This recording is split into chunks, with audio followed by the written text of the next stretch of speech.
help me. What am I supposed to do? You should have did that first. He said, seek me through all things first. Seek me first through all things. Did you know on this way you learning to seek God in all things? Did you know you were doing it? God, what do you want me to sow? How much you want me to sow? What do you want me to name my seed? That's you asking him questions before you do anything. See, we're not used to that. We're used to getting that money and just, yeah, give me that. And give me the blue one too. And give me that 26-inch and that 30-inch and them long flat lashes over there. Yeah, give me them, the ones that spread it out a little bit. Give me them 2 pair of Jordans. And then you broke. And you're like, oh, what happened? You spent it. Because you buried your seed. That's what you did. You buried your seed and you expect an increase, but then put no increase in. Yeah, you didn't even get an increase back to the person who can increase you. You got to seek me first in your finances. You got to trust me with your finances. You trusted yourself and you found and you can't be trusted. That's why you keep going broke. Because you ain't giving it to God first. No. He said, will a man rob God? Yes, he will. In all things. Because you refuse to put him first and ask him what he wants you to do and how he wants you to handle the situation. God, do you want me to date this person next to me? God, do I need to go to work today? God, what gas station I need to go to? See, that's too hard for y'all. But what's funny is you've been doing this your whole life. Mom, where my keys at? Daddy, can you pay my light bill? Auntie, you think I can get a house over there? Y'all ask everybody a question but God. You trust everybody else answer but God. And he the one ain't gonna lead you astray. The other people being their feelings and emotions. How you gonna pay for that? Why would you go down there with them kids and ain't gonna have no help? Why would you get a car and ain't got no job and your credit messed up? And them all the things God will do. Because he said he used the foolish things to confound the wise. He said, I can do any and all things. He said, I am all things. I'm in everything. That's how easy it is. I told my auntie the other day, she's trying to buy $1 million house. They got approved for it. They're trying to come up with the money. And she went over there. I said, you better go to CarMax and get your car. So she go to CarMax. She said, niece, I got approved. I just wanted to see if I was going to get approved, but I ain't going to get it yet. I said, why not? I said, God, it sounds like God want to give you a new house and a new car. You need to trust God. Why would he get you approved if he don't want you to have, like, who rejects a blessing? Somebody told me one day, why would you buy that car? I said, because God said I can have it. He said, but that don't mean you need to take it. I said, well, who rejects a blessing?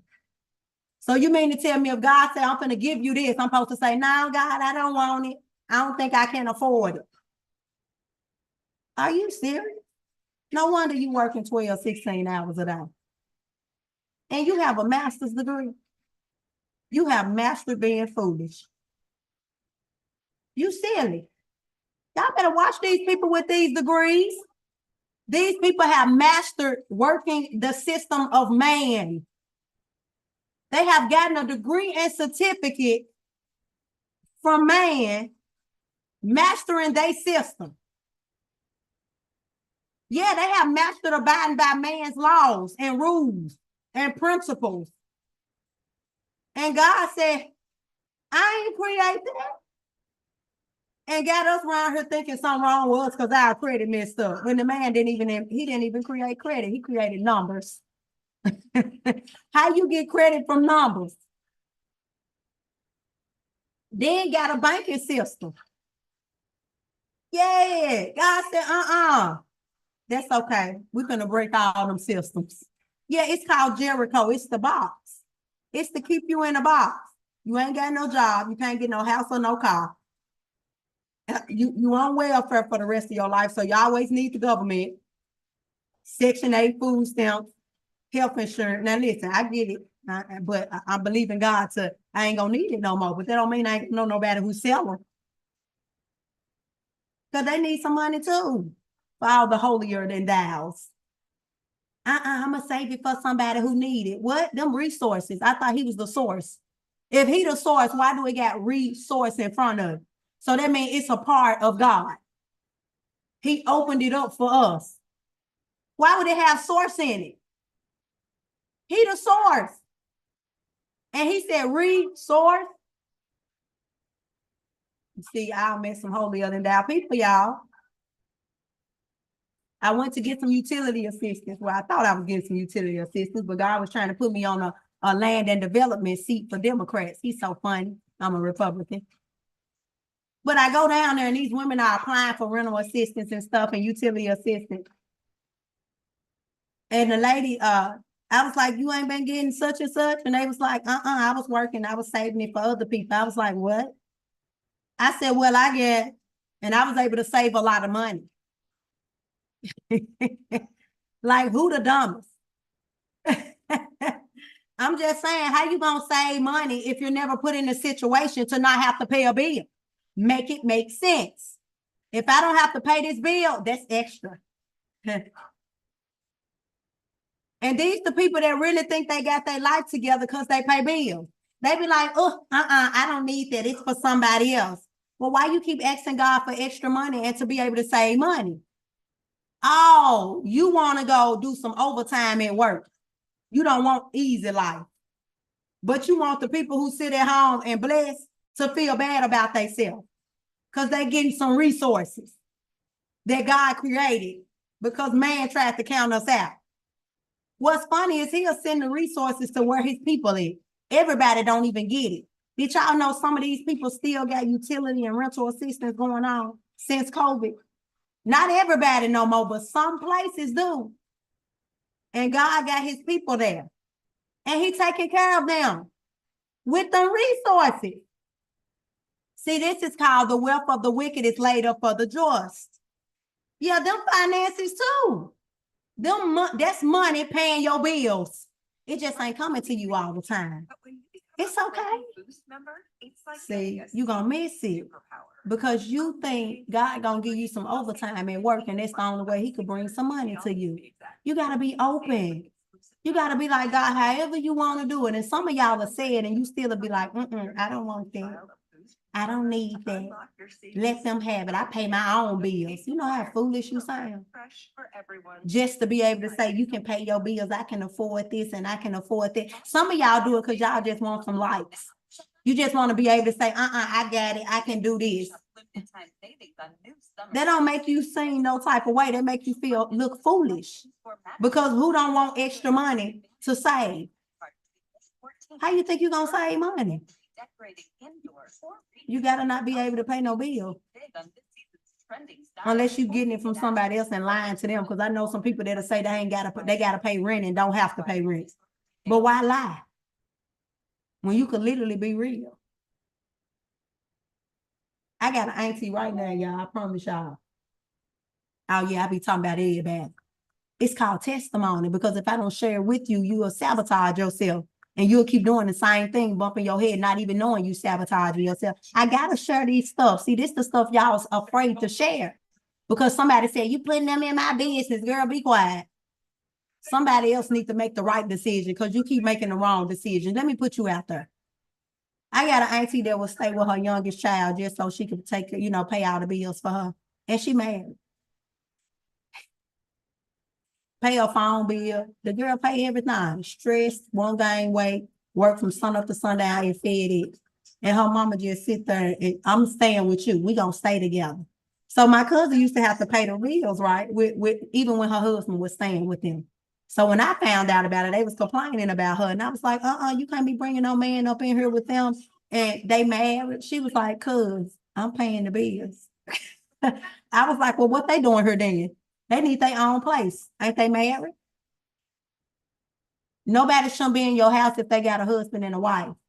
They need to see what type of husband and wife they married. They need to see why they chose that person. They need to man up and go get it together. And she need to woman up and be the wife for her husband. And that's going to decide if they need to stay together.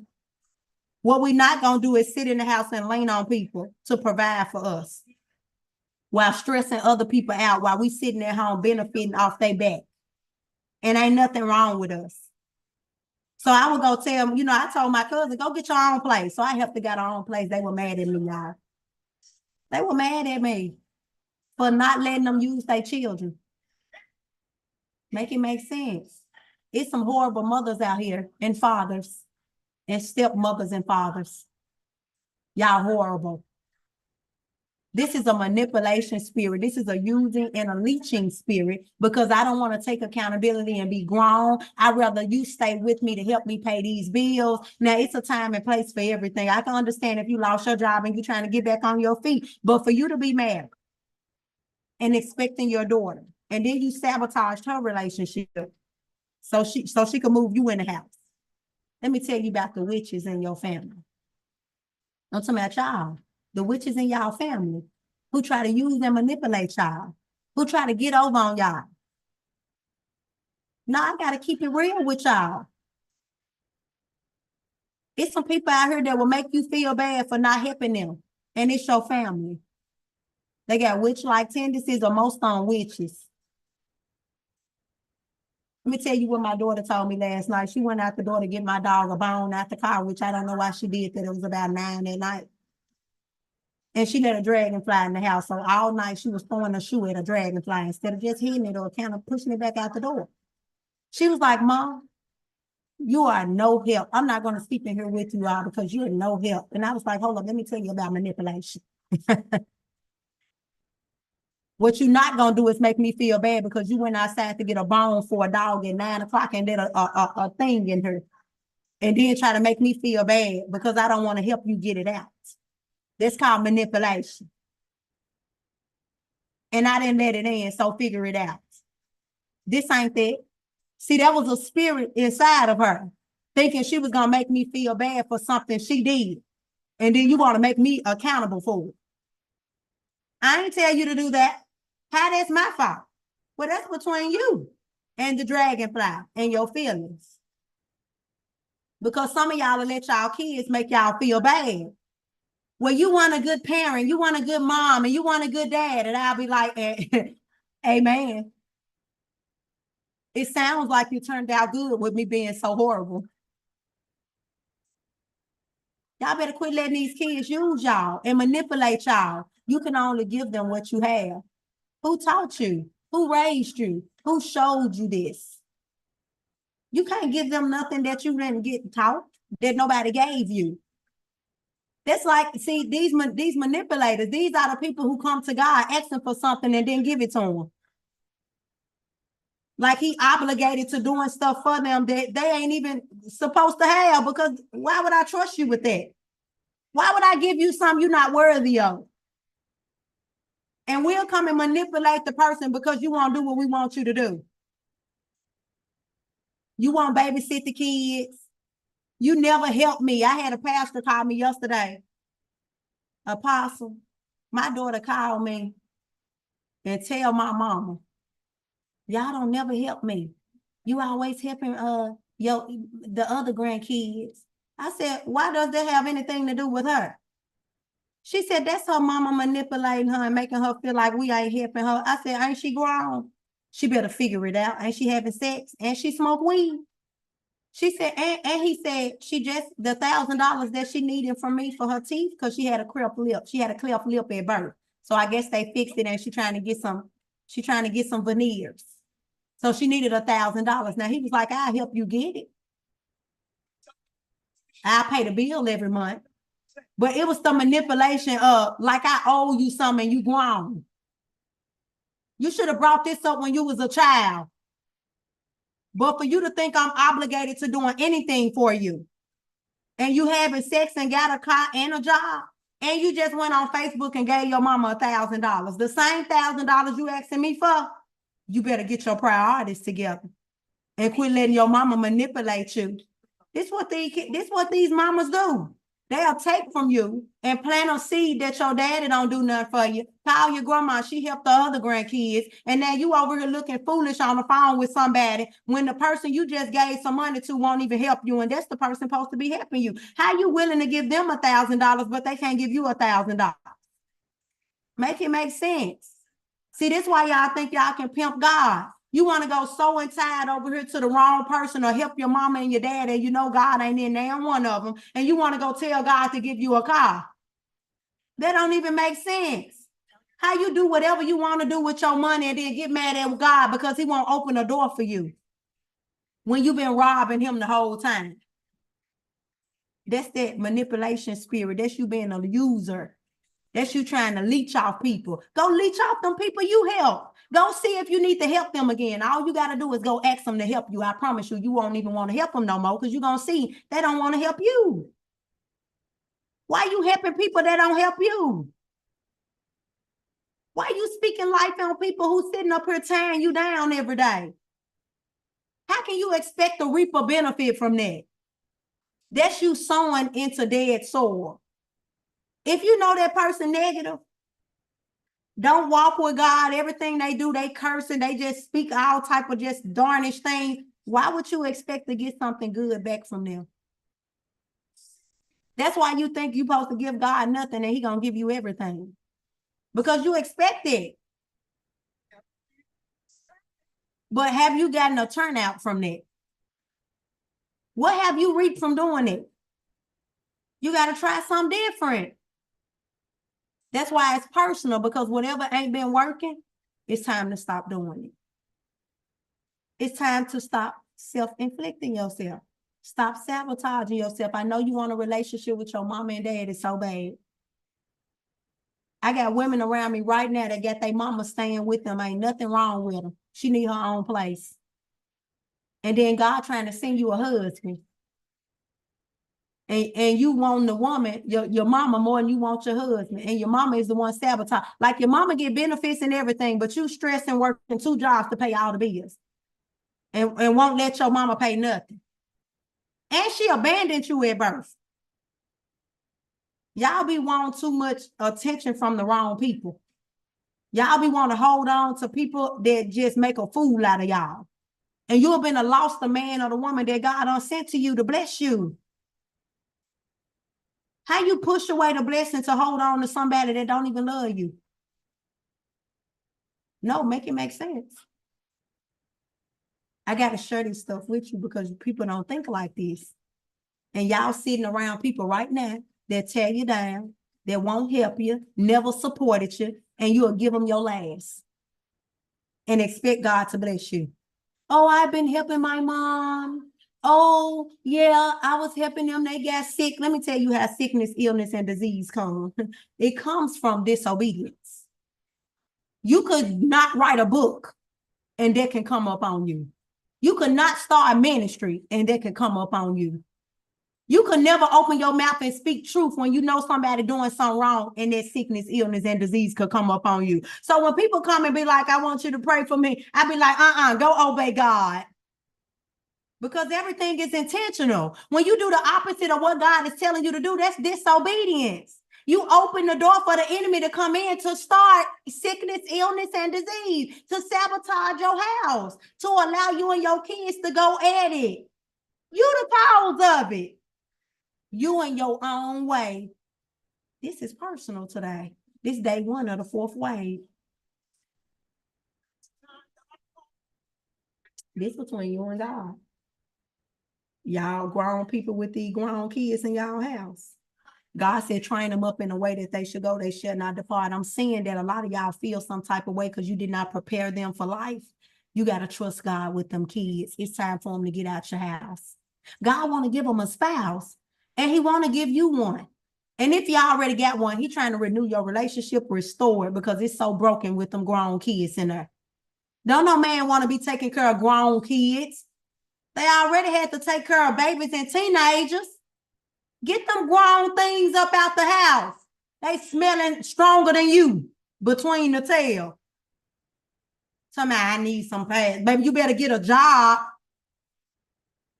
See, when you know better, you do better. You didn't know no better at first when you first had them. It's okay. You didn't give them everything. Now I need you to forgive yourself for nothing, because you can only give them what you knew, what you could give them.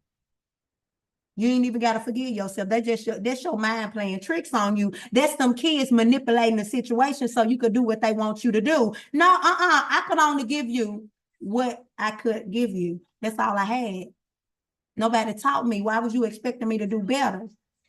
Now I'm walking with God, so I know better and I'm going to do better. Now, come on, let's start over again. Come on. I know I'm supposed to talk to you when you was a teenager, but go on out there and get you a job. And I need $150 every week. And if you get paid every 2 weeks, that's $300. I promise you, they're going to see how much money they're giving you. They're going to go get an apartment. That's you pushing them into purpose. That's you saying you can't stay here for free because in the world ain't none for free but the homeless. You setting them up to fail by keeping them under your arm thinking that life is easy. It's only easy with God. They got to trust God like you trusting God. You got to say, God, I trust you with these kids. I ain't do my best, but I know better and I'm finna start fresh. Hey, by Monday, y'all need a job. I ain't got no car. Well, you better go ask God. You better catch the bus, get a bus pass. Matter of fact, I'm going to sow a seed. I'm going to get you a month bus pass. That's going to help you get to work for a whole month. Save your money, you'll get you a car. CarMax giving everybody a car. Some of them no down payments. Long as you ain't never had one with them before, they'll give it to you. And you walking with God, so favor your currency. So that means they can go apply for a car on behalf of their mama favor. On behalf of their daddy favor, because the blessing that you walking into ain't just for you. It's for everybody attached and connected to you. It makes you rich and added no sorrow. See, you ain't got to worry about you being blessed and like, oh my God, what are the kids going to do? No, that's making it rich and added no sorrow. They're going to be blessed because you blessed. See, you got to apply the scripture where it's needed. Y'all trying to go read all these scripts, man. This right here is scary to me. It's scary because it's too many pages. I'm still stuck at the beginning. I'm still stuck at how Eve let the snake whisper in her ear. I tried it one, for 365. It didn't work. I tried it so many times. I messed it up the first year. I said, okay, let me go to the next year. I said, okay, I'm finna do it. Tried it again, one every day. Couldn't do it. You gotta let God talk to you in the place you at. Some of y'all be a little confused because you're trying to read something and you ain't even got the wisdom or the knowledge or the understanding. You just reading it. When do you just read stuff to read it? No, you need to be led to read it. So then it can apply to you so you can understand it. And what's happening is so many people have read this book so many times and they lack wisdom, knowledge, and understanding, insight, and clarity. And they don't even know when to apply it to their life. They just want to be able to say, I read it. But I need to see your fruit for reading all this book because you should be a multi-billionaire by now. Nobody in your family should be broke. Nobody should need healing or deliverance. Like you should have so much going on. Matter of fact, everything attached to you should have what you have. Just by you telling me you read all this. It ain't living in your life. No, like this is intimidating to me, all these pages. Like I got a little hyperness inside of me. So, I get bored real easy, especially when I'm reading something that ain't for me. And what I mean by that is I may not need to hear about Jeremiah wears an ox of yoke. How does that benefit me right now? So this is what makes people close the book, because it's like just reading a book that I don't even understand. But when God gets to telling me, hey, that thing right there won't stop coming. My brother like to call her Miss Auntie Flo. When Auntie Flo visit me once a month, and sometimes Auntie Flo don't stop. I need to go see that lady who couldn't stop, and she seen all the doctors and gave out her money, and she had to touch the hem of his garment. That's the one that applied to me. The minister, the apostle that I partner with, he said, quit trying to read all these books. Just stay in the place that God wants you to stay in. If God's telling you to stay in the renewal of the mind, stay right there until he shifts you. Stop trying to be a part of, I read it. Stop trying to be a part of that. And that's why so many people with all these degrees and they so slow. Not everybody. Some of y'all got a lot of sense. Y'all a little balanced. But I'm talking about, I know some that's they know earthly good. I'm telling you, they know earthly good. Somebody told me there should be a point in your life that you don't need God. So you want mastered life that good that you don't need God. I said, what? I said, I need God all the time. All day. Because I need a miracle sign and wonder, because I ain't got the qualifications of what they said I needed to have to even be a citizen on the United States premises. I ain't got none of what they said I needed. No, I'm being honest. I ain't got the credit. I ain't got the degree. I ain't got all the money in the bank account. Matter of fact, I could barely open a personal account. Baby, I'm already disqualified. Got no choice but to trust God. I'm just saying. What, you mean to tell me that God brought all us here and we had to meet one qualification? What about the rest of the millions of people? So we just lost. We ain't got no hope. No, they lied. Because to be honest with you, my life better than a lot of people who got degrees. Half of them ain't even working in their career field. That right there is enough for me to say that God will use the foolish things to confound the wise. Like literally, did God tell you to get that degree? Or did you just try to follow behind your mother's footsteps? Or did you just want to be able to say, I went to school and I did this? Because I had some cousins finished school and they slow as a box of rocks. And I was like, shoot, I see why I ain't finished. Because she finished and she messed up. She keep doing this right here, y'all. This is what she keep doing. It don't matter how much money you get, this lady got a good job, make $20, $30 an hour. She just got this little poverty mindset that I'm just going to drink and smoke and get my hair done and date losers. It's called cycles. I was wondering when he was going to tell me to play that song. We running in cycles. We think just because we got a good job, just because we able to go pay certain little things and buy and party, that we live in the life in a cycle. So just look at your life. What did you do last year? What were you doing? Who were you hanging around? And look at the year before that versus right now. Didn't I conquer this last year? Tell me what I missed. What did I miss? I feel that it's coming back up again. Come on now. Something I ate. Some song, some he said must be something he ate. Devil wants to extend the game. Free throws. The devil want to extend the game.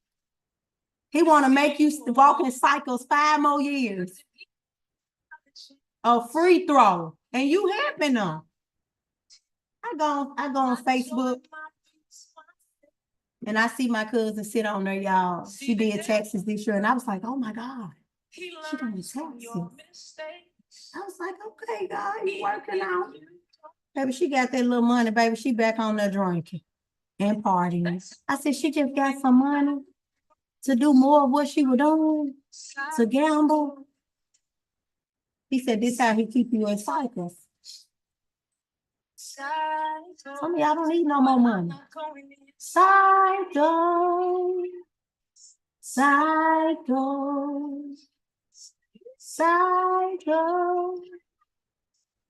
I see some back pains. Yeah. It's time for me to sing. That little pain gonna be leaving.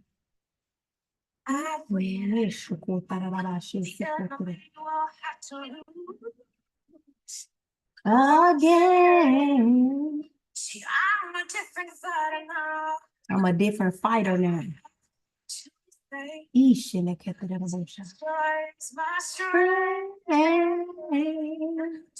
Devil, he learns from you. Listen, the man out. Look, the devil already learned you and figured you out. Cycle.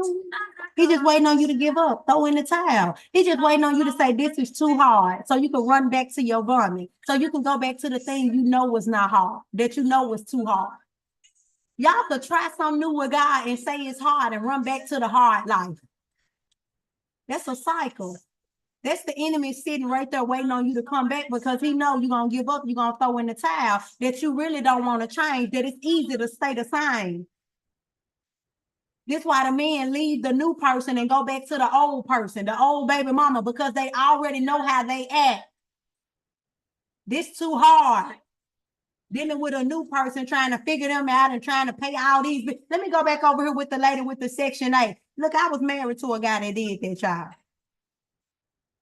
He tried to leave the door open. Man, he ran back to the baby mama that had the Section 8. Because he was paying too many bills. He was being an adult. He was learning how to grow up and be a man. So when I got a job, I was like, let me take care of the smaller bills. But I really was, my heart wasn't right because I really was trying to show him that just because you pay all the bills don't mean you got the last and the first say so. Let me pay a few of these bills so I can let you see that, if I don't want to do that, guess what? I ain't got, we ain't doing that. Because see, men like to take your voice away when they pay all the bills. They make you think that you got to apply by everything that they want to do and abide by. Because I'm paying the bills. This is why somebody talk to me. Don't you let some woman pay all them bills. You better help her pay some of them bills. She gonna try to put you out. Don't y'all fall victim to you could just stay in the house. I got everything. No, you don't. That'll drive you crazy. You ain't supposed to be working 12 to 16 hours. Who will be okay working all those shifts like that every day? Either you cheat or something wrong with you. You got a control or narcissist spirit up on you.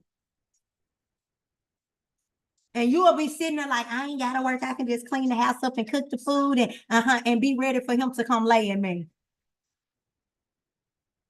But you ain't even got no say so. You can't buy nothing for yourself. You got to wait on him to do everything. Is this your dad? No, is this your dad? Make it make sense. So I said, somebody must put this man out before. I'm talking about my ex-husband.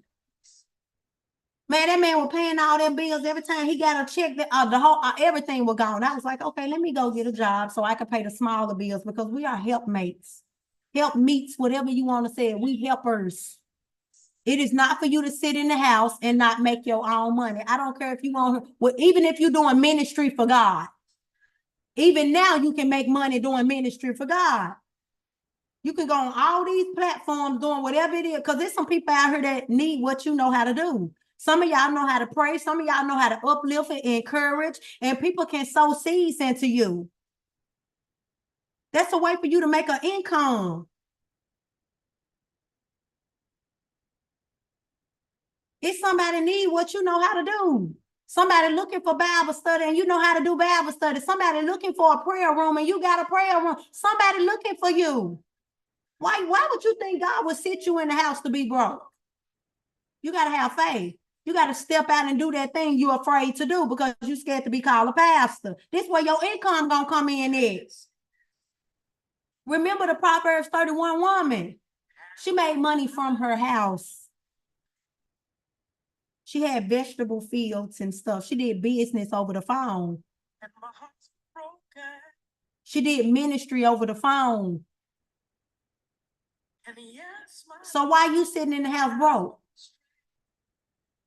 But I tell you, somebody needs some logos. Dr. D be needing admins. I be needing all type of stuff. I'm about to start a prophetic scribe boot camp. And this for the people who need to write books. God just gave me this last night. And I know they're like, why she putting prophetic in everything? Because you need to hear God's voice in everything. See, that nobody looked at it that way. Because you need to be seeking God and hearing his voice in everything that you do. Even when you write that book, he got to tell you what to write. You thought you was going to write it thinking about what you wanted to write. No. Nah, I got to do a prophetic scribe activation. Yeah, you got to hear God's voice for yourself. He got to tell you what time to get up, when to get up, and what to start writing, and when he finished. When he don't give you nothing else to say, he finished. Stop trying to add some more. The book over with is done. That's the first book. Be okay if it's 10 pages. Did you know 10 pages by the time you format it is probably about 30 to 40 pages? Did you actually know that? Some of y'all got paper books right now. Y'all done started writing and you got about 7 pages or 20 pages and you're like, it's not enough. And you thinking it's going to literally be 20 pages. No. That's probably 100 pages. and you still ain't finished. And God's still saying, publish the book. But God, I ain't finished yet. I got to get finished. You are finished. I stop talking. Stop thinking you got to write a whole essay. Like, ain't no, who gonna sit here and read this whole book that you wrote? Like everybody attention span, just like TikTok. Like it's just like that. We be like, oh, that's too much. Let me just sign it. Who gonna sit there and read all that?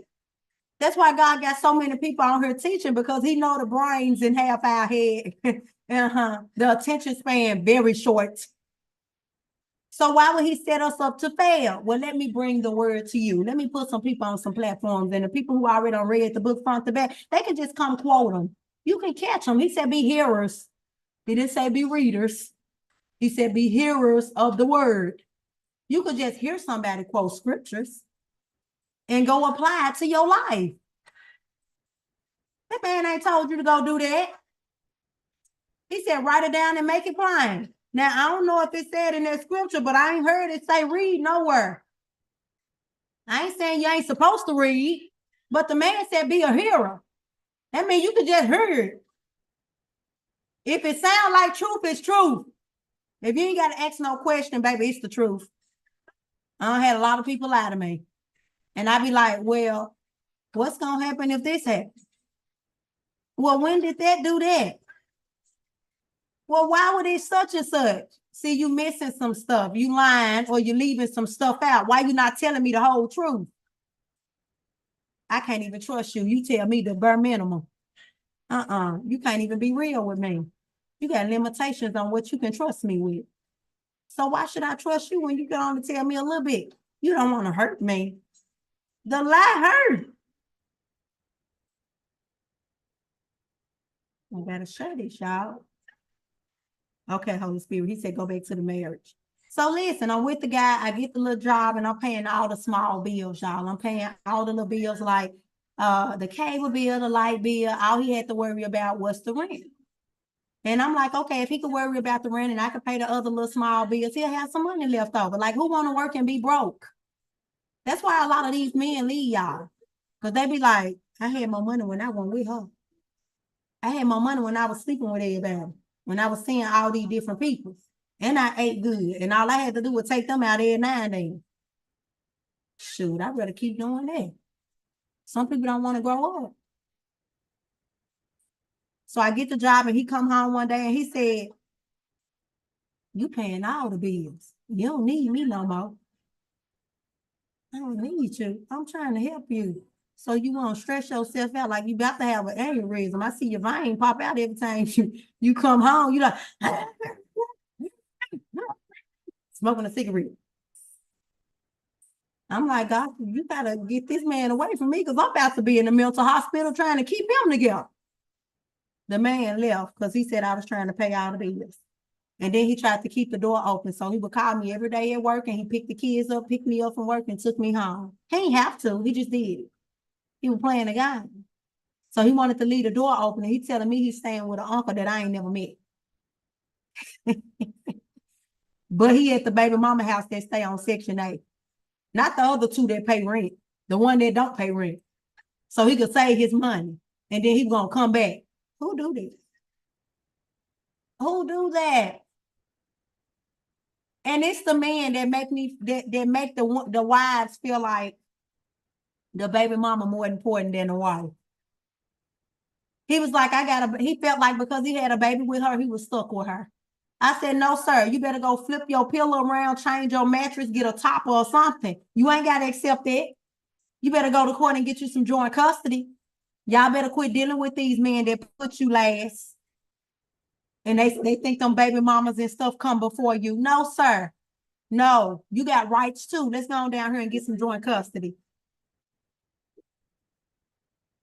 Stop playing with me. So he went over there with that lady and I shut the door. I was like, oh no, we're not finna do this. I shut that door and filed that divorce and did it myself. And walked out free. Oh, he tried to come back a couple times. I don't know him, I always do. Because they say you don't never know what you got until it's gone. Look how many people you let go and walked away from you, or they left you, and even in a bad moment, they left you when you was about to get evicted, or you got your car repoed, you didn't serve no purpose no more. They got on down at the wrong time, and they try to come back later because they couldn't find nobody better. They like, dang, I should have stayed with her. Yeah, you messed it up. But next time, when you find somebody close to me, when you find somebody close to me, you hold on to them. That's what that means. And that you apply that even in your business, in your ministry, even in your relationships and at your work and workforces. They'll never get another employee that goes over and beyond like you. They'll never get another tenant that was just like you. I had some people that I finished out their lease, y'all, did the whole 12 months, paid my rent on time. They wouldn't even get my deposit back. Now, I was used to not getting my deposit back because I was used to leaving. Because I'm trying to get away from some dude who wouldn't leave. But for me to finish my 12 months and you don't give me nothing back, and they had to pay my light bill after that. Yeah, God told, He said, tell them all this well. Don't worry about it. They couldn't get nobody up in that house, y'all. They couldn't get nobody in the house, and they had to pay my old light bill out just to get somebody in the house to cut lights on. You just got to sit back and watch people burn after you leave. This is why he said vengeance is the Lord, but we never leave, so God is never able to let you see that he got your back. We never let go so that people can see they'll never find another one like us. That you actually just fumbled a good person who actually loved you and wanted to help you.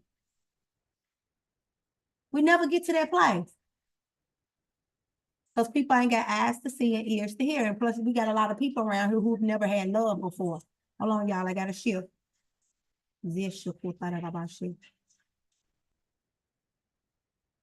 Okay. Now we just spoke truth, and a lot of y'all in situations that y'all about to walk out of. Everything we just talked about was on purpose. It was intentional. That was for you to get these grown kids out your house. That was for you to stop letting your family play mind games with you, manipulating you. That was for you to stop helping people that ain't helping you.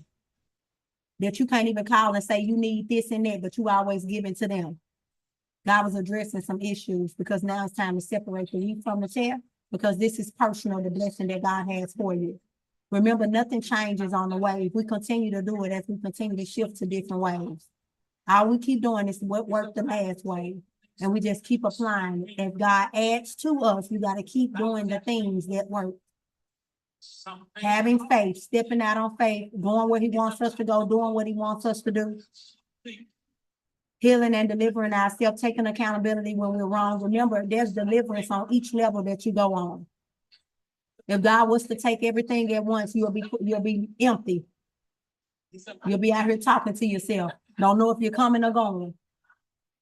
So as you continue to grow, God continues to take that thing from you. So what you have been asking God to do, God heal me, deliver me. You have been operating in this years for a long time. And God can only take pieces of it. So as you continue to grow, God is going to continue to heal and deliver you. He's going to continue to give you the wisdom, knowledge, and understanding. He's going to continue to fix your heart. He's going to continue to teach you how to love like him, how to forgive, how to let go and let God. How to forgive people and still love them while walking away. How to humble yourself. This is a process. This is a lifelong process. I'm 36 years old. So for 36 years, I have been misled, loved the wrong way, lied to. I had issues, trust issues. I had a bunch of stuff. This 36 years of this. Not saying it's going to take 36 years for God to do everything he needs to do into me. But as I continue to tell him yes, he continues to take it up out of me on the level that I'm on. He can't give us this and we're down here. You have to keep coming up so he can keep taking it. This is a lifestyle of him healing and delivering us, making us whole, getting more like him. He's perfect. This is a lifestyle of us being perfect. That's why I be so It's so funny how people try their best to be perfect in everything and all things. Like you could never be. Like if you was perfect, you would be gone. And they try to hide their flaws as if nothing is wrong with them. They lying to themselves. So this is you taking accountability for the rest of your life. Yes, you made bad choices and decisions. Yes, you got a whole house full of Ishmaels. Yes, you still got to have your Isaac. Yes, you're going to get your ordained spouse. This is a lifelong lesson that we have to continue to grow and be taught how to live the way God ordained us to live, because we've been out here living like cavemen, hoodlums, because we didn't know his way. So this is a lifestyle of you being open, willing, available. You said, God, I want to walk in purpose. You said, God, I want more of you. This is what it consists of. It consists of you growing. Continue taking accountability when you're wrong. Constantly saying, I don't know it all. I fell short. I made the wrong choice. I chose the wrong person. I married the wrong person. Listen, let me tell y'all, because I've been married twice, y'all, but you know, they only counted as one, but I've been married twice. God didn't choose the man. It is not a sin for you to get rid of somebody you were not supposed to be with. God only does not like divorce when it has something to do with his. Why would you divorce a good thing? Because what God sends you is the good thing. It's who you came from. That's your body. You're their real. So we like to apply word to the wrong words, to the wrong situations, scenarios. Stay away from people that's saying you need to stay in that relationship and that man ain't right. If you wasn't the one they were willing to grow up for, you better get away from them. Dr. P. Phillips Hospital, we're not just your doctor. You ain't the one. I told my baby daddy, you are amazing. You just not the one for me. And you're going to be amazing for someone. Just not me. Y'all got to be okay with that. You got to be okay starting over. You really not starting over. You just grew. You're not in the place you was in when you met them. And y'all will literally try to stay there saying, I don't want to start over. I've been there for years. The devil is a lie. That long you chose to stay stuck. And this year you decided to grow up and they still don't want to grow up. Why would you keep dumbing yourself down to make some work that you know is not going to work? That's foolish. Just like you decided to grow up, they could have decided it too. When I used to date drug dealers, I used to be like, you know, after so long, you should know that it's just not going to work. When I start seeing everybody die, get shot, robbed, lose their mind, go to jail, I was like, okay, let me get a job. So I got a job. And if I can get up and go to work every day and make me some little money and look cute and talk my stuff. And my daddy was like, well, maybe that's all he know. I said, well, that was all I knew too. But if I'm open to try something else because it don't work, then why can't you? If it don't work, it don't work. That's like a drug dealer who go to jail and get right back out and sell drugs. I have never understood those people. You keep going to jail for the same thing. It don't work. It's not for you. Try something else. He just showed you could sell something. So maybe you a salesman. Go sell a house or a car. I'm starting to see more male realtors. I'm starting to see that. It ain't just for you to sell drugs because you can sell some, because you got the gift for gab, because you know how to talk, you can interact with people. Go sell a house or a car. Just because you used to showing somebody some, or most like my son, he would help raise the kids. A teacher, good with cooking with his hands. That don't mean go get in no game. Go cook drugs up and sell them. Maybe you're supposed to be a chef. Everybody that plays sports don't mean they need to go to play basketball. Them folks messed up who play basketball and football. Y'all need to quit just trying to put a ball in these people's hands. It's more than that than just being an athlete. It's more than that just trying to make a child a doctor or a nurse because everybody in the family a doctor or a nurse. My mama was a teacher. in high school and middle, and what she did high school and the basketball, baseball, softball, baby. She was a coach and everything. She played ball. That wasn't for me to do. Who would have thought I'd have been on here teaching the word? Who would have thought that? We got to stop thinking that we just supposed to do certain things. Selling drugs didn't work for me. Writing bad checks didn't work for me. Being a thief didn't work for me. I couldn't understand how people would go steal a whole lot of stuff and sell it and get caught going to jail and go back out and do it again. It don't work. Try something else. This is how the enemy keeps us in a cycle. This is how we keep self-sabotaging, because we keep doing the things that don't work. We tempting ourselves as if we're going to do something different when all you're doing is going in there, taking clothes off a hanger in the store and running out the store. What have you done different? You just went to a different store. So that was smart. To just go in a different store. You ain't do nothing else different.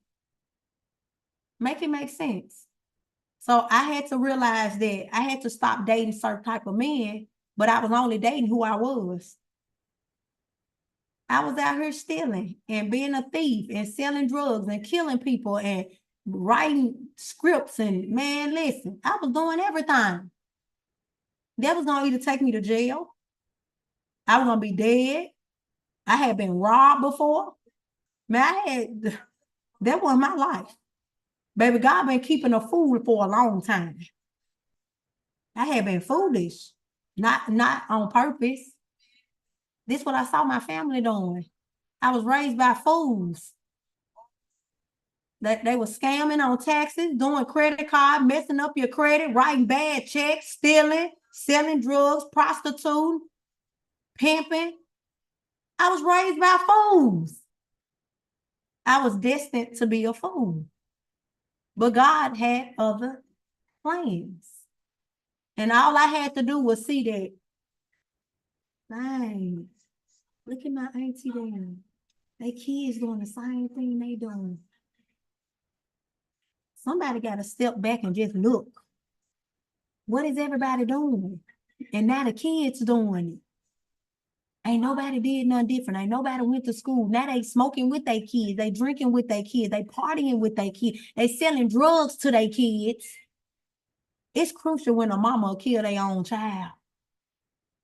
You know that scripture in the Bible where it talks about mother against daughter, son against father. Like, look how much the mama will literally sabotage their daughters.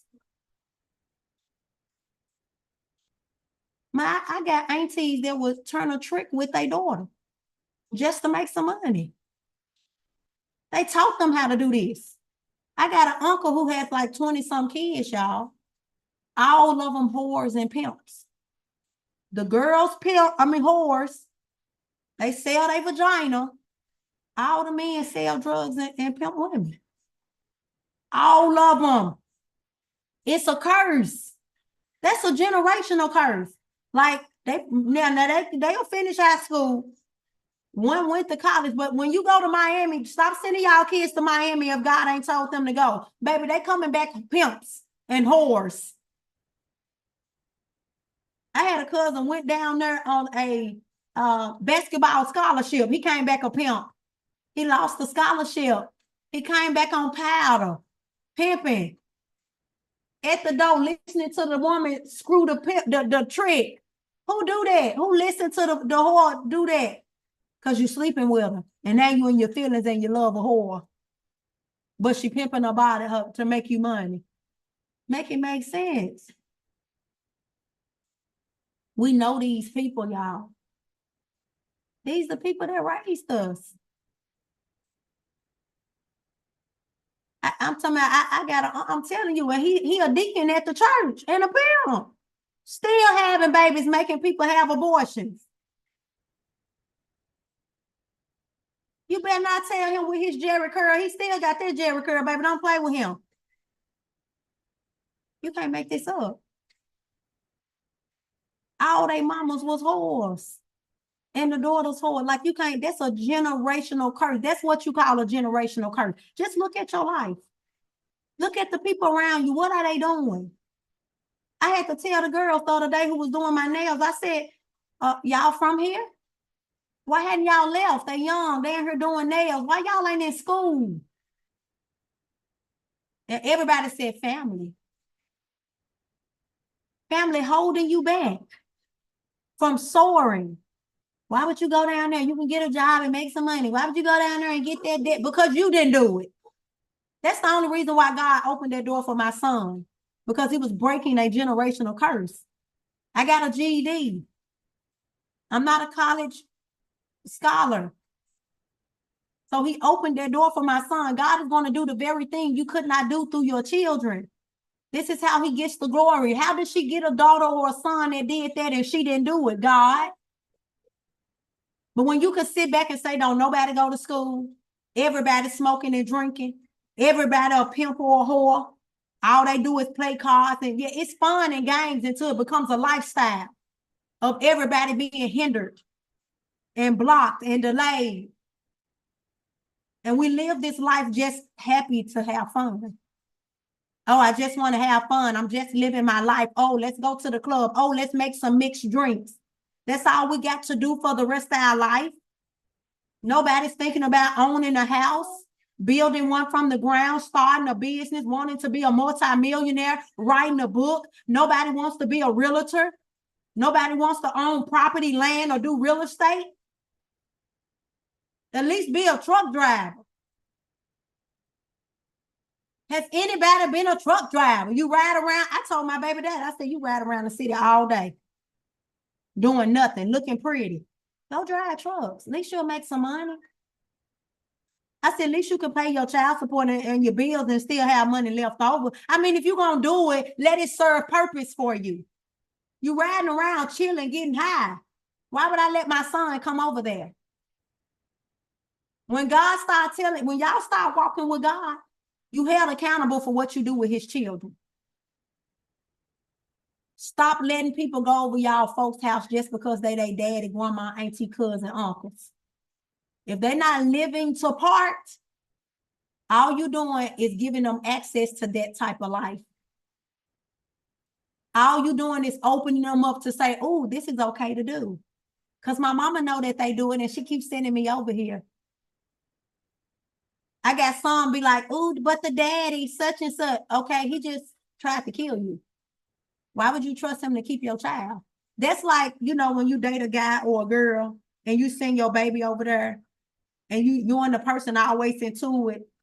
And you be like, I don't want them around my child. They might do something to my child. They don't like me. So if the man or the woman don't like you, the baby dad or the baby mama don't like you, why would you send your child over there? That's just like if they was dating somebody that don't like you. They could harm the child too. What's the difference from them harming it? Oh, it's theirs. Do you see how many people that's killing their own kids? I just watched a video last night. Bless you. Bless you. I just watched a video last night that a man got triplets by this lady and he killed one of them. They were newborns. 3 triplets. And he killed one. And they was his. And y'all will send y'all children with these men that abused, lied, cheated, put stuff in your drink, make it you, tried to, but it didn't work.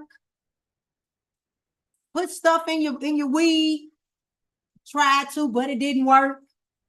And you will send y'all children over there just saying, well, this they daddy, and I don't want to keep them away from her. You don't want to keep them away from a demon? From somebody who could harm and put them in danger, that they can just click at any moment and get mad at you, or, ain't got no self-control or discipline. Like they just get mad and go off. Y'all know how these people are. Why aren't you with them? But you will send your children over there. When God kept trying to tell me to stop sending my children to their parents' house, I was like, at first, because as a single mother and you not having your parents around you, you be like, I just want to give them something I didn't have. No, your father was meant to not be in your life. Your mama was meant to not give you what she had. Stop thinking it was a bad thing. Bless you. It wasn't. It was intentional. Some of these people not meant to be in your children's life. They brought them here, and half of them weren't even supposed to bring them here because they Ishmaels and not Isaacs. So why you trying to make a situation that wasn't even supposed to exist work? So when he said stop sending them, my oldest one, he always been around me anyway. His dad always had life in jail, so he never saw him physically. Talk to him over the phone every now and then. He died on his birthday about a few years ago. Bless you, bless you. So, it was okay to not go nowhere. He was always a home person anyway. He didn't care nothing about going nowhere. It's the younger one that don't understand. And then it's the middle one that, you're trying to keep me away from my sister. You better call on the phone. When God told me to stop sending them, I disobeyed a few times because I'm like, this they dad, I ain't have my daddy, but what can they show them? My daughter come home and say, Mom, my daddy bought me and Mickey some, but he didn't buy the other two girls nothing. He bought us something to eat, but he didn't buy them nothing to eat. And this is wife kids. And she let him do that. Well, they had cooked food for them. Well, why y'all couldn't eat the cooked food? My daughter started seeing that. She started coming back telling me, Mom, Daddy bought this, but didn't buy me this, or bought her a lot of them and bought me one. It's favoritism. Children see that. You don't know what's going on behind your back while they over there with their family. Then one get pregnant. Then my daughter come home and say, Mom, the such and such one pregnant. She finna graduate. I said, she ain't going to college. So I called him. I said, oh, you about to be a granddaddy? He was like, that ain't my responsibility. That's on them. I said, but they stay with you. So you take care of it. He said, I didn't even think of it like that. You don't even care what's happening in your life, in your house. Mom, every time my daddy be at home, people come over there and he puts some in their hand and leave. Oh, okay. Thank you. You won't be in a drug house. My kids won't get taken because I'm sending you to your daddy because he ain't smart enough to protect his children because he'd rather make $1. So she was in her feelings for a minute, and then God was like, stop sending them. The last time I went down there, they bust somebody. I was at the hotel, and somebody came and bust everybody's car one day at the hotel. See, this is why things happen to us. This is why them flat tires unexpectedly happen, because God told you stop taking them people, picking them up and taking them here, there, and everywhere. I gave that car to you for you, not to be a Uber. Now, if he give you a job telling you to Uber, then it's something different because you're still doing ministry. You're ministering to the people you picking up. But obedience better than sacrifice.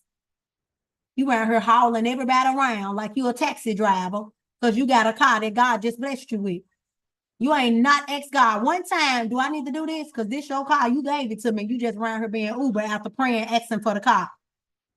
So you asked for a car to take everybody in the family everywhere. You don't need no car. This is why our AC units go out, because we've been to move somebody in the house that ain't supposed to be there. And this God taking money from you. This is just slithering through your fingers. This is you lacking, missing something, and it is broken. Because you're trying to help people that God ain't trying to help. So I call him, so you selling drugs? I ain't selling no drugs, I know how. So my daughter lies. She can't come. He won't even answer the phone for her. She talked to her sister every day. He won't answer the phone at all. What kind of that? Do you know what type of rejection and abandonment that will cause a child? You don't never answer the phone for them. And you in the house with the sister I talk to every day, all day. And now you got the sister lying to me saying you ain't there when you sitting right there. And y'all will send y'all kids over there. Thinking that you helping them because you didn't have your dad. Well, just look at your dad. Just look back at the life they said he lived. Was you missing something? Did you lack something? God knew you was going to have a void. He said, come on, because I can be your father. I can give you everything you thought they were supposed to give you. That's why I allowed him not to be in your life, because I didn't want him to contaminate what I want to do for you in that area. He a mother to the motherless and a father to the fatherless. Why would he say that? I knew you weren't going to have no mama. I knew your daddy wasn't nothing. I didn't ordain it. But that's okay. I can get the glory out of it. Because I can bless the Ishmael if they obey me. I could bless them.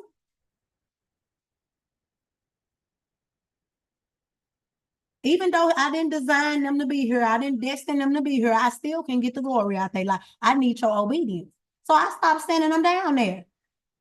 I got to obey God. I got to stop thinking I'm taking some from them. And then you got the grandma, oh, when you don't let us see them, we miss them and this, that, and the other. But you the one raised your son. He liked that because you made him like that. So why would I send them to you? Block. Don't nobody got my number. They don't be having my address. They tried to come get you in custody, but because I obeyed God, it got rejected. See, this is why obedience is better than sacrifice. And see, they'll try to tell you, I'm going to take this child, I'm going to go take you to court. Okay. When you know you obeying God, you be unbothered. I be like, shoot, God told me to do this.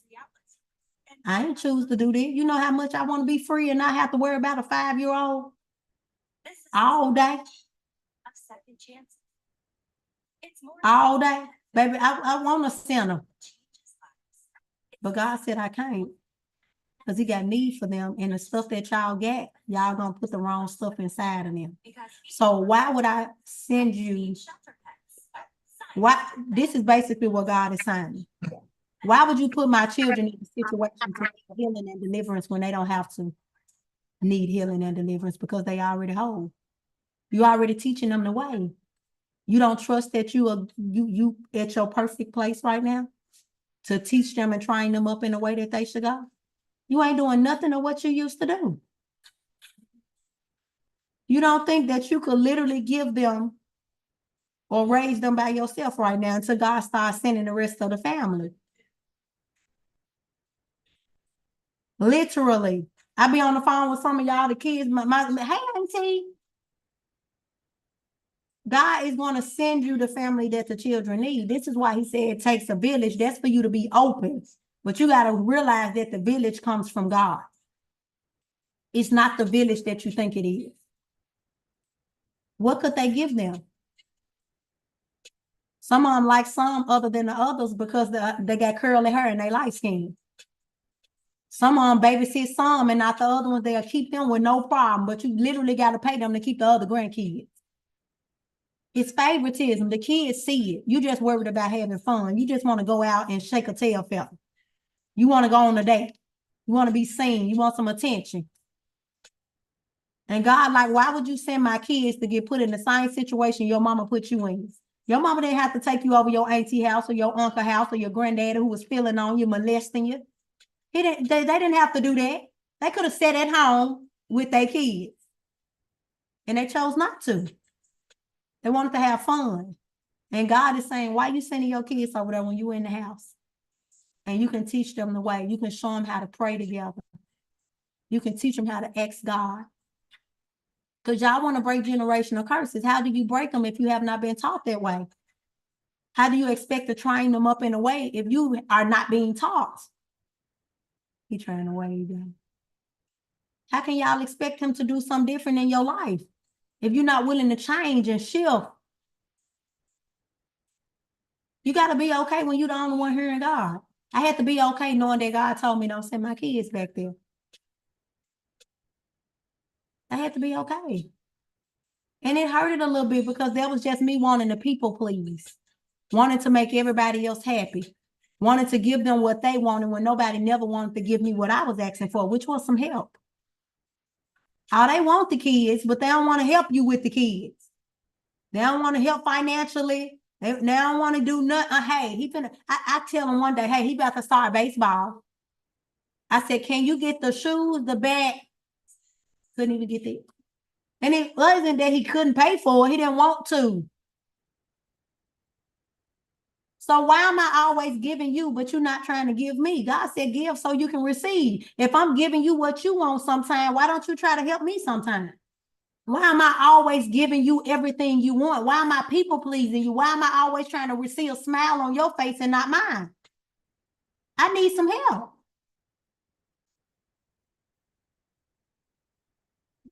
Go brush your teeth so we can go. I found myself doing that, y'all. I said, hold up. And then when you try to satisfy people when they got issues within the family, I got to share this because we go through this. So he stayed with his mama, but I'm letting the mama keep the baby, and he mad at me because I'm letting the mama keep the baby and not him. Y'all stay together. What? Or the daddy the one helping me. Now, this the one that actually helped me, y'all. Kept him, did everything, but they didn't like the daddy because she was in her feelings because she couldn't be with him. He didn't do her right. She was hurt. So he helping me. He was like, this my grandson. This one chosen. This one gonna be somebody. And he was like, God showed me I had a dream about my grandson. Baby, he loved this grandson. If I needed to go to prayer, he kept that baby, him and his girlfriend. And if they found out he was over there, why would you take him over there with Derek? Derek be doing, she be snoring and he be such and such. Yeah, he used to do that. He can barely breathe right now. I promise you that ain't what he doing. Why you judging him for who he used to be? He the one doing things. Y'all not. And all he was doing was trying to use the baby to get closer to his son. He'll get the baby and say, Jeremy, the baby over here. And Jeremy will call, why you let my daddy see the baby? He's just trying to build a relationship with you, and he dead now. And your heart so hardened that you couldn't even see that God was giving him a second chance before he left. Y'all don't think these grandparents be feeling bad for not doing y'all right and not teaching y'all right and being in y'all life because they was out here having fun, sleeping with everybody, and God gives them a do-over. Some of y'all children are do-overs. Because you felt like you didn't do this right, and I didn't train this one, I didn't teach this one, I didn't see them walk, I didn't see them do this, and God gave you a do-over. That was your restoration. That was me giving you back what the enemy stole. Look how many people lost babies before they actually had one. That was your do-over. That was God saying, I saw the hurt and pain. I saw what the enemy did, but I'm giving it back to you. I lost a baby before I had my daughter. I lost a daughter. And God gave me a daughter right after her the next year. It came back suddenly. Stillborn. Took them too long to take her out because she wasn't stillborn when I went in. They just left me on the table too long. They ain't had no doctors to come get her out. And I woke up, she was in bond. And I could have took them to court, but I asked God for a peace of mind. See, this is why God uses me in finances. This is why I have a wealth anointing, because I couldn't be bought. I'd rather not went to court. I wanted a peace of mind. Do you know how much you would go through going to court trying to talk about what you did and what happened and reliving that thing? I could talk about it now because I understand it and I have healing in it. I literally went in, y'all. The baby was breathing. They checked her. I heard the heartbeat. And all I know is the lady came with the anesthesia, and it was about 8 people with blue uniforms on walking out of my operating room. And the lady was saying, where are you all going? We got to get the baby out of her. And I woke up with 2 feet prints. The doctor didn't even sign. Only the nurse who was saying, where are y'all going? And I said she did that so that I could sue them. But it wasn't about money. Sometimes you just need peace. To sit right here and look out the window every day, knowing that you just carried a baby and lost it, and it wasn't even on your account, nothing you did. Baby, see, they'd have tried to put me on suicide watch or tried to put me in a mental hospital saying something was wrong with me. I just asked for peace. See, I couldn't sell my soul then. I ain't sell my soul to be with nobody. I never wanted to be with nobody for their money to fix my situation. I only dated people just to go to work so that they could make sure my kids got picked up for school. It was never for them to make money to take care of me. I can't sell my soul, not for no money. We want to give you more gifts. We want to send you more followers. You have good content. All is well. I don't want all them people over here with me. All money ain't good money. I had to learn that in the streets. Y'all know that. Y'all done took some money from some men and some women and been like, oh, I hate to eat X food.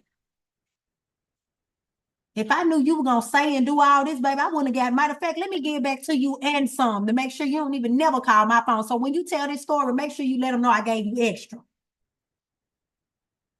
Matter of fact, I'll give you some money to stay away from me. Let me pay you to get away. Let me pay you to get away from me.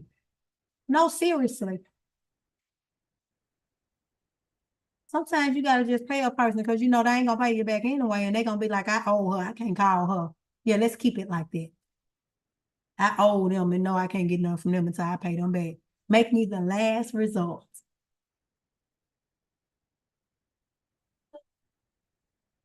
Shoot, if that's the case, I could have been a millionaire. Me and my son was on the Matter bus one day, and the Miffy Light Gas and Water, they truck hit the Matter bus. Everybody on the bus went to the hospital. They put a neck brace around them. I'm the only one holding the baby saying, we okay. I'm like, ain't nothing wrong with us. We okay. We just fell. We okay. Everybody got off the bus, baby. They knew that was a payday. They got off the bus with the thing. Everybody was putting that thing on their neck. Do you hear me? I'm like, we the only ones fail. Everybody else sit there. They were like, baby, this is a payday. You better pretend like you hurt or fail or something. Baby, I was just looking at them ride on. You hear me? When they cut my uterus and my bladder, you hear me? I was like, shoot, I trust you, God. I was more concerned about my insides. Forget that money.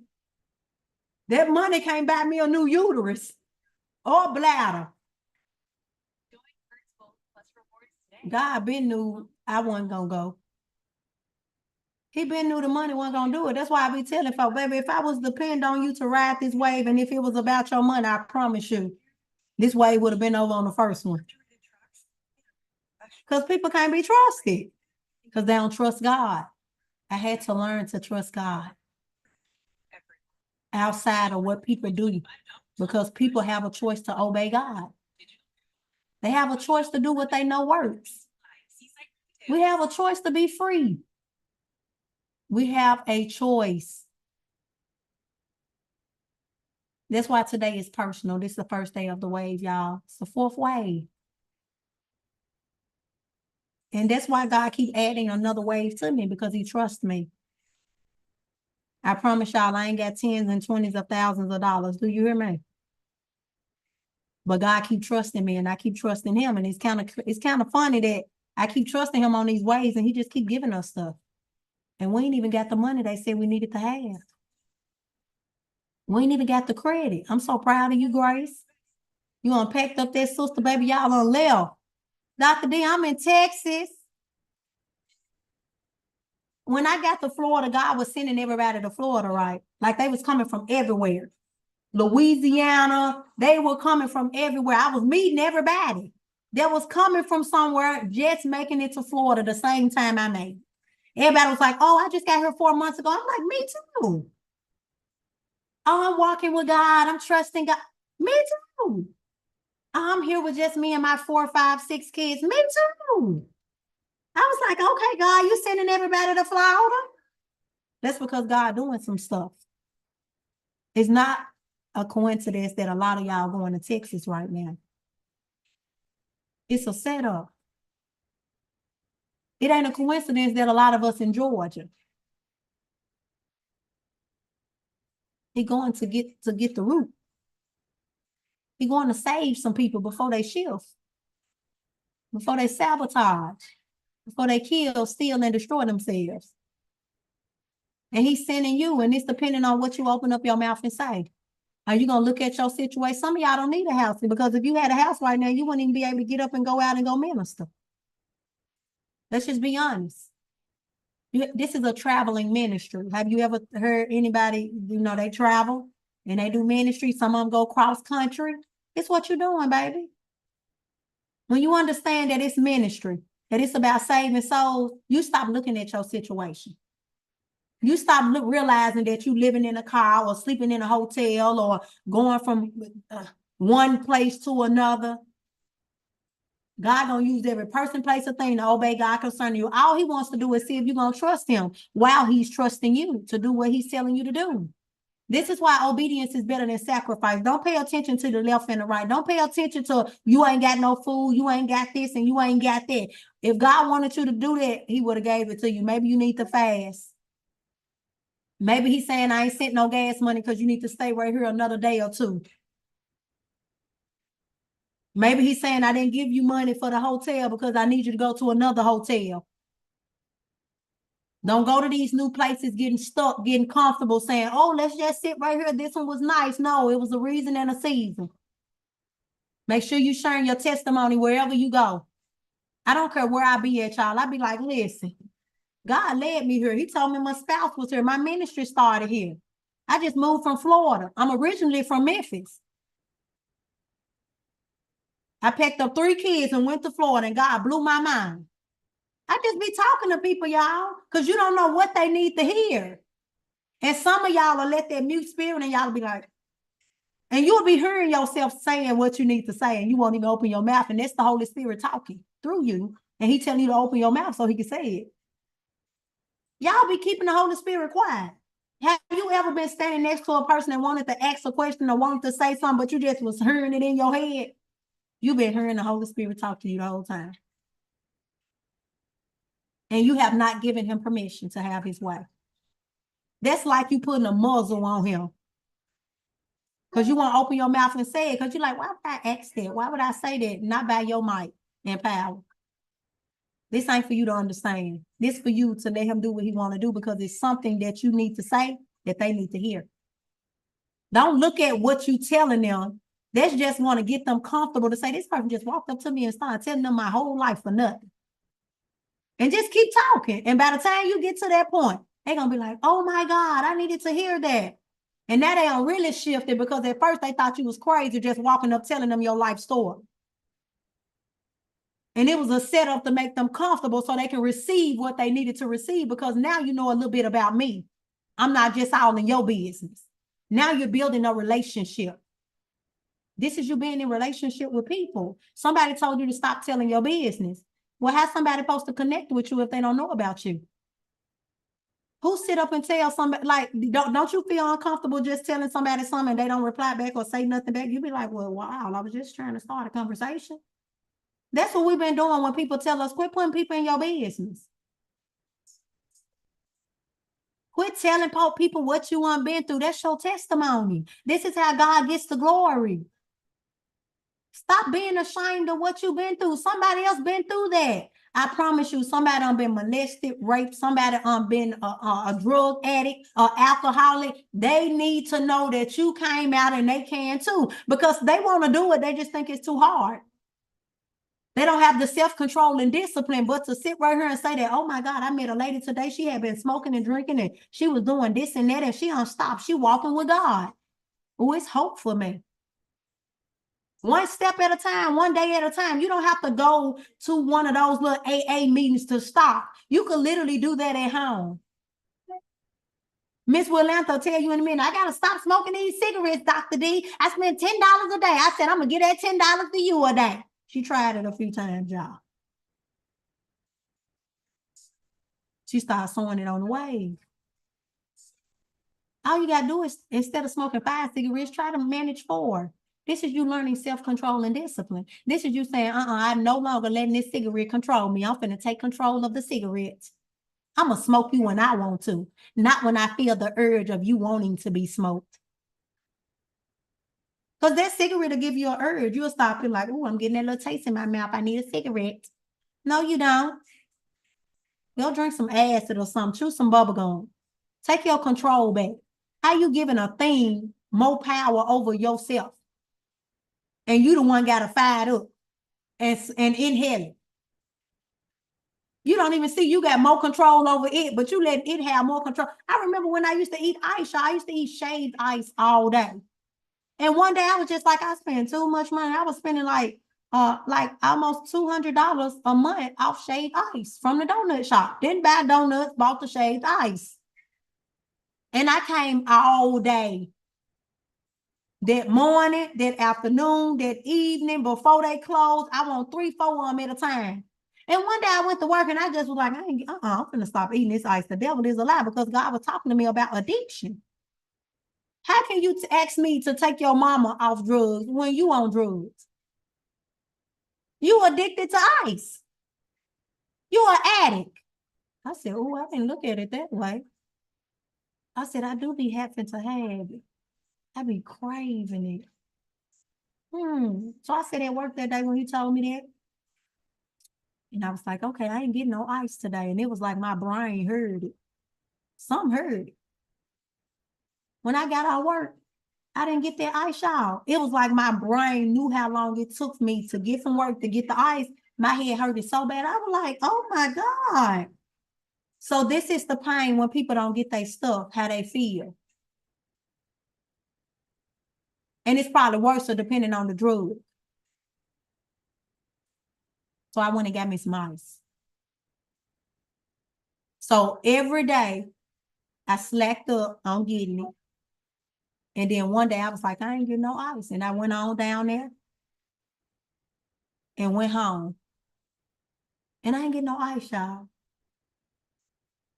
And slowly for sure, I stopped eating the ice. So just think about that thing you want to stop doing. Even if it's lying, even if it's cursing, even if it's people pleasing. You can't stop it at once. You got to kind of gradually pull away from it. Take baby steps. But this is taking your power back. This is you learning self-control and discipline. Nobody taught us self-control and discipline. Somebody told us, if you want it, go get it. I want it now and I need it now. Literally. Before you know it, I stopped eating. Listen, I brought that ice thing with me, y'all. From Memphis to Florida, I never ate ice in Florida. I have an ice shaver, y'all. I still got it. I hadn't ate ice. Soon as I went to Florida, it was like the taste just dropped. And my kids would be like, Mom, stop eating the ice. Like I just would get bowls and just shred it all day and just be sitting there with a spoon like it was food. It's the enemy still killing and destroying me, making me anemic, making my blood count low, trying to sabotage me, and I'm helping the enemy sabotage me. I'm killing myself. Baby, please, I ain't touched no ice. Me would like to say I pay $10 a day. I'm like, how many pack of cigarettes is that? You smoking 2-3 packs a day? I ain't even asked her if she's still smoking cigarettes. So I need to ask her that. Okay, so listen, y'all, I'm finna let y'all go. Look, 18 years of cocaine. Come on, Grace. That's why he got your name, Grace. That's why it's Grace. Can't nobody tell you what can't be defeated. I heard people talk about cancer and this, that, and the other. I had this for this long and I couldn't get rid of this, baby. Listen, the lady 18 years abuser. Because you abused it. And you mean to tell me God delivered you and healed you? Baby, there ain't nothing he can't do. Suddenly. So for those of you who are shifting, God is shifting you all out of your workspaces. He's shifting you from ministries. He's shifting you even in your mindset of how you think. You're starting to want different things. You're starting to want to do things differently. You're wanting to seek God more. You're even wanting to hear his voice. You're wanting to not go clubbing no more. You're tired of hanging out and drinking. This is God giving you an urgency to seek him, to get in his presence, to walk into purpose. This is him calling you, saying it's your turn, that I chose you, that you can no longer do the things of the world, that it's time for you to come up and out. I need you to connect with Dr. D. Come on over here with ATCM. Get on this wave with Dr. D. This is the first wave. This is the first day of the 4th wave. Come on over here, honey. I promise you, you won't deny. Look, I promise you, you won't. You're going to be like, shoot, it's the best thing ever happened to me. Where you been all my life? Like Miss Will Answer say. I have a few on say that. Where you been all my life? You was in Memphis? I'm from Memphis. At one time. So I love you all. I'm going to go to my appointment. Thank you, Apostle, for joining us this morning. Today is personal. What is it that you have not stopped doing? What is it that has more control over you than you have of it? Who is it that you're allowing to leech on you? Because you're feeling bad about who you used to be. You're not that person no more. You're a new person. Guess how? Because you're starting to open your mouth now. You're starting to speak and teach. That right there alone lets you know that you're not who you used to be. Quit allowing people to remind you of your past. That's condemnation. Every time somebody tells you who you are not, who you used to be, and you know you have changed. That's the enemy reminding you of where you came from. That's your past trying to catch up to your future. I need you to know that you are renewed and you are restored and you have changed, you have grown. You are not who you used to be. And for them to see you like that means that they have not grown, that they don't have ears to hear and eyes to see, that you have changed and become a new person, that you have evolved. Stay away from these people. Get the children, people, places, and things away from you all that are not willing to grow up. Sometimes you got to force them to grow up. Sometimes you got to put them in situations. If God will allow you to go through an eviction, why are you all afraid to put the children out? If God will allow you to get your car repossessed and lose a job, why are you all afraid for them to go through something? This will build them. It's going to stretch them. It's going to prepare them for life. You're hindering them. You're blocking them. You're delaying the blessing. You're saying, God, I want you to show up in my life and heal and deliver me, but don't do it for my children. I need you to trust God with your family, with your mother, with your father, whoever it is going through a sickness, illness, and disease. It's time for them to obey God. Instead of you allowing that disobedient spirit to lean over on you, why don't you get away from them and start interceding for them, that they finally obey God, that they trust God enough to step out on faith. That sickness, illness, and disease came from something that they did because they rejected God, they disobeyed God. Stop thinking that God allowed it to happen. They did, because they refused to do the thing God told them to do that would have caused healing and deliverance, that would have pushed them into purpose, that would have opened doors for them. God does not, he does not desire for us to be bound, sick, ill, with diseases. It's something they were supposed to do. Why don't you have a conversation with them? How did this happen? What did you used to do? Did you used to go to church? Have you ever been a part of the choir? Just get to know them and you'll get to the root of why the sickness came just by asking questions. Were you supposed to write a book? Was you supposed to start a business? Did God tell you to move to a different state? Some of y'all grandmothers tell y'all this. They tell you I was supposed to go to college and do this. I was supposed to do this, but I didn't do it. I had a baby. Well, after the baby, why didn't you still do it? The instruction never changes. God is adding to some of you all. Some of y'all, he told you to go to Texas or to different states.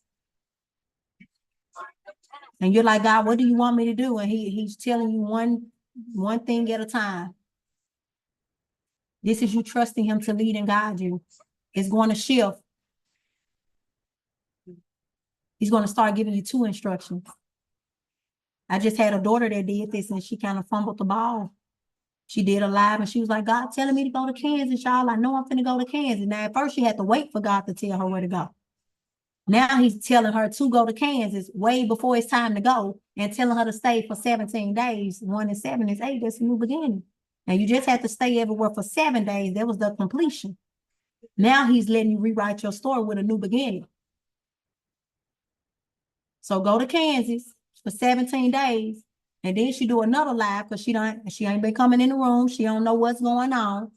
She thought God changed his mind and told her to go to New York instead. You were supposed to go to Kansas for 17 days, then New York. This was God giving you 2 instructions instead of 1. He trusted you with 1. See, sometimes God just got to baby feed y'all, because if I gave you too much information, you ain't got discernment. You lack wisdom, knowledge, and understanding, insight, and clarity. And that's because the people I'm attaching you to, you feel like you don't need them, but you just want to pull on them every time you feel stuck. But if you was over here with ATCM, you would have knew what was going on, because you would have noticed that everybody is elevating, that we're growing and maturing, and God is adding to us. Some people can't even see that as a blessing. At first, you were having to wait till he told you where to go. Now I'm telling you where to go 2 steps ahead. Go there and then go there. That's a promotion. Now I can trust you with a little more information. Now you got to start over, because when I gave you too much information, you got confused and you went one place instead of the place I told you to go next. Now we got to start all the way back over because you failed the test, and I got to try you again with 1 information. Y'all want to know a whole lot of stuff, but you don't even understand why God can't give you too much information. Because if I was to tell you the whole itinerary, you'll probably go back to your dead place. Because you'll be trying to figure out how you're going to go to all them places. And you barely making it in the place you in. And it's for you to learn to trust me day by day. From 7 days to 17 days. Of me proving to you that I got you. That if I can keep you 7 days, I can keep you for 17 days. That's me stretching you. That's me stretching your faith. Because you only had faith for 7 days. Now you got faith for 17 days. You see how that growth is? You see how he easing it up on you? It's a process. That's like saying, I can stop smoking 2 packs of cigarettes today. No, he got to ease you to that information. I got to get you to trusting me. You saw me keep you for 7 days, and she went to 2 or 3 different states for 7 days. 21 days. God proved to her. Then he was finna double it.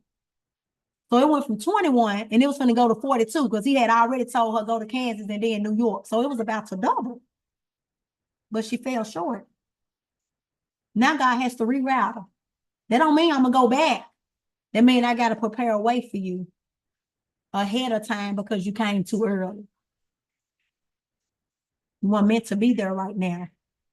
So now I got to send somebody else to Kansas to get the people that I needed to save over there because you disobeyed me, because you didn't understand what I was doing, because you don't realize that you need to submit to a leader so they can help give you insight and clarity in the place that you're not in. But when you think you got it all together because you can hear God yourself sometimes, you'll think you don't need nobody. Even Dr. D got to submit, y'all. I still got a partner I have to sow and tithe into. I still have to go get fed. Whether I'm in alignment with him and knowing what's going on, that's confirmation for me that what I'm doing. And when he comes speak on it, okay, God, I know I'm in alignment. I used to have to hear the word first to be able to deliver it. Now I'm delivering the word, and when I hear his word, it's in alignment. You got to see the growth where you at.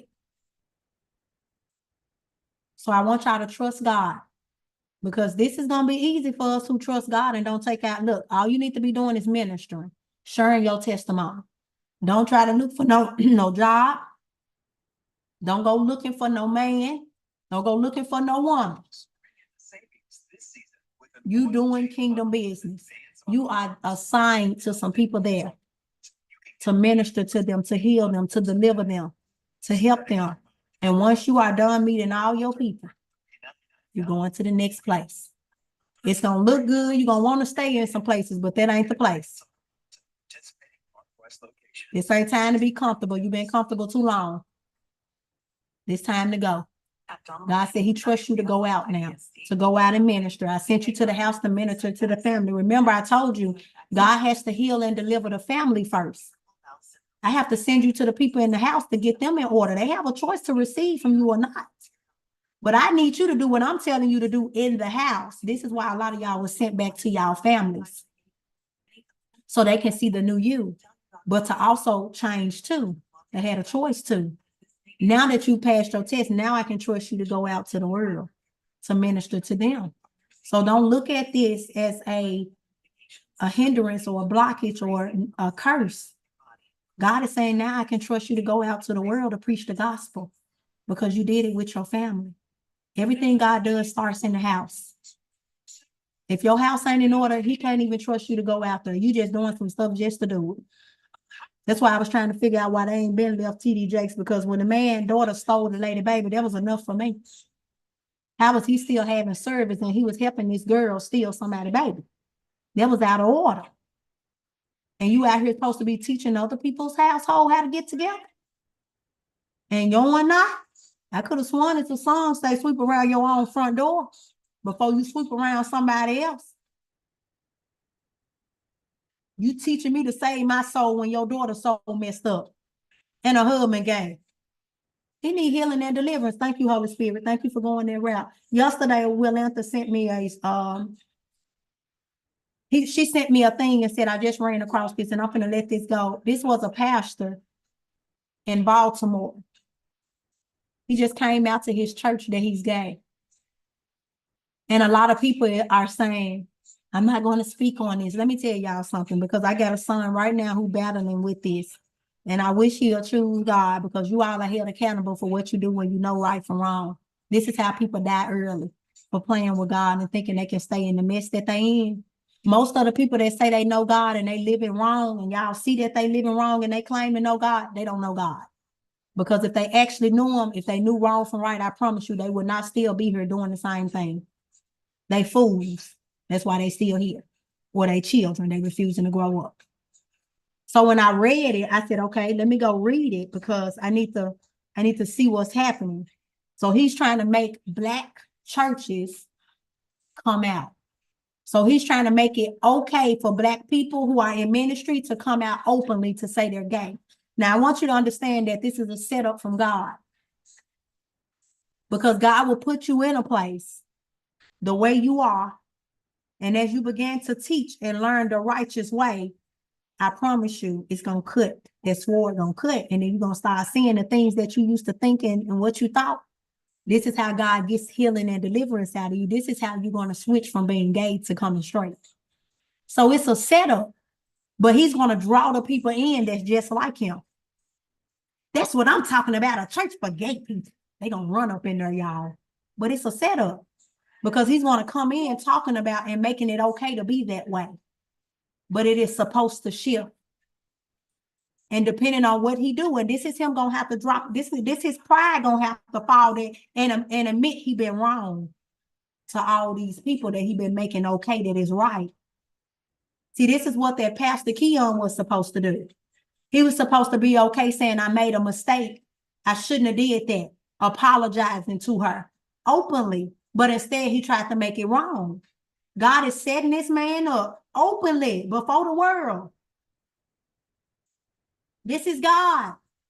And he's going to draw all the people in that are just like him. This is how he's going to connect to them. But it's not for you to stay in that place. This is for me to teach you the righteous way, because when you know better, you do better. So by the time he do get that message, he deliver one day, and he going to be like, oh my God. He going to have to say, I have to repent. Everything that I have been teaching you all, everything that I have been showing you, I have been out of order. He's going to have to apologize openly to them. And they're going to be so drawn in from coming in every day. They're going to trust him to know that if he changes, it's okay for them to change. A lot of these people want to convert back to who they were at first before they decided to go over there. But they are ashamed that people are going to say certain things about them. They're people pleasing. They're afraid that people are going to be like, oh, so you used to do this and now you like, girl. They're afraid to go to that bashing and being ashamed. But this is where the pride has to go to the side to say, I don't care what nobody say. You got to have that boldness, confidence, and courage that you made a mistake, that you chose the wrong thing. You made a bad choice and decision. But God kept me and God loves me. And now that I know better, I'm obligated to do better. Now let me stop misleading y'all. Now he going to have a choice to do this, y'all. But some people, they're going to try to still stay in their little sin. They're going to be too prideful to say and admit that they were wrong. This is why I have to be vulnerable and transparent with y'all, because I have to let y'all see, baby, I fall short like you every day. I ain't perfect, even though God chose me to teach. This how you going to have to be. This how people going to connect with the realness of you. They got to see you ain't hiding nothing. You ain't pretending to be something that you're not, that you don't think you perfect. This how you going to connect to people. So when I saw that, I said, okay, God, I see you. He going to have to submit. And his message is going to change. And it's going to be some people that's going to walk out because they just sold out for the enemy. But it's going to be some people that's going to convert back with that man to God. Because God didn't make two Adams. He made an Adam and an Eve. So I don't care how nobody try to make it look. I don't care who's starting a church. God can get the glory out of anything that the enemy thinks he's about to get grace and glory in. Yeah, it's a setup. I told Miss Williams, I said, oh, that's a setup, baby. He going to have to submit. God just finna draw all of them in there together. And to think of it, some of them already coming back. All them TikToks and all them people coming up that used to be gay and used to, baby, they coming out and they like, I found God, and they preaching the gospel right now. And God said, we ain't got time to do one at a time. I'm about to get a church started. I'm going to allow him to start a church, and he going to bring all of them in together. And they all going to get saved together suddenly. It's a setup. If he could save all y'all at one time, why he can't save them at one time? So we're in intercession right now.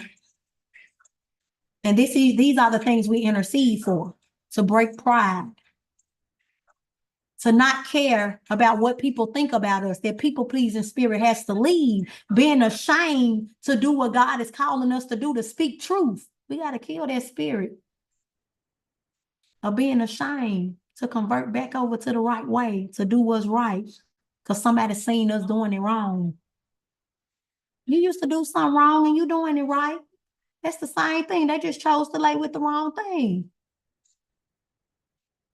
So we're interceding so God can correct this, because he allowing this stuff to be built up so he could tear it down and make it the right way. So I didn't even get mad about it. You know, I was just like, oh, it's a setup from God to get the glory. It is what it is. So I'm going to get off this phone, y'all. Y'all get ready and see God. First day, it's personal.